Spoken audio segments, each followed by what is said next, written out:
akataura nemadzibaba burikidza navaprofita, akataura navo mumurayiro wake.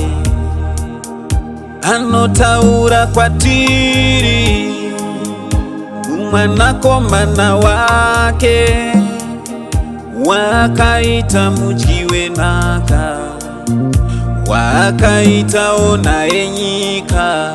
Ndiye chadzera chekubwinya kwake, mufananidzo wake chaiye, dangwe rezvisikwa zvose. Ndiye kwaya iri kuna Jesu, mambo wemadzimambo. Tinomupa miri nekuti wakanaka. Miri kuna Jesu, mambo wemadzimambo. Tinomupa miri nekuti wakanaka.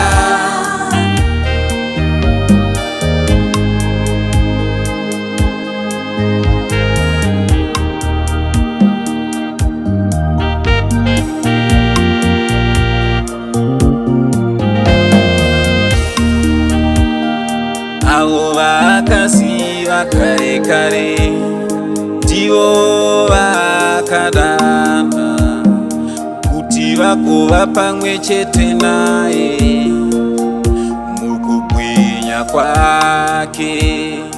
Hatina chatakagona vadikani, dzingori nyasha dzake dzatendera kuti tipinde mukubwinya kwake. Murumbidze Jesu, murumbidze Jesu, chingopa miri kumuridzi wenyasha. Iri kuna Jesu, mambo wemadzimambo.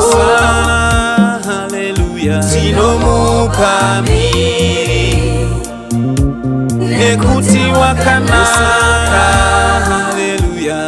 Miri kuna Jesu, mambo wemadzimambo. Haleluya. Tinomupa miri nekuti wakanaka. Hakuna wakaita saJesu, ndiye oga akatadza kutadza. Mutsvene Jesu, mutsvene. Hakuna akaita saJesu, ndiye oga akatadza kutadza. Mutsvene, iye mutsvene.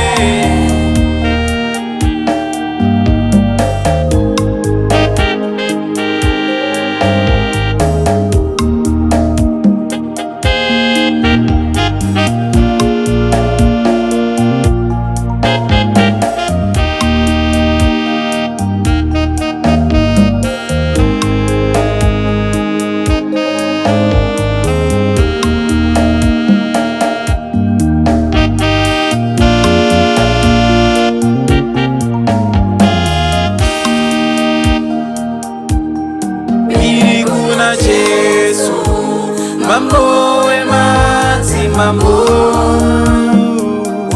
Tinomupa miri nekuti wakanaka.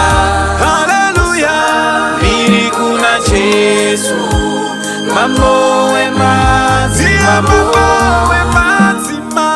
Tinomupa miri nekuti wakanaka. Miri kuna Jesu, mambo wemadzimambo.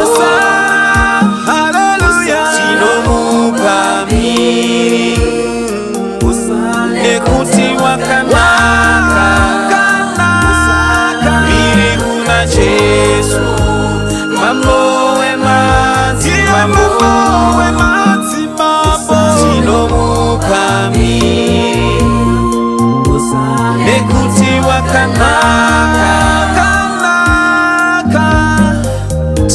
tenda imwe ya mutsvene nekuda kwenyasha dzinoshamisa nekuda kweruoko rwenyu pamusoro peupenyu hwedu muzita raKristu Jesu. Haleluya. Iri kuna Jesu mambo wemadzimambo tinomupa miri nekuti wakanaka. Iri kuna Jesu mambo wemadzimambo tinomupa miri nekuti wakanaka.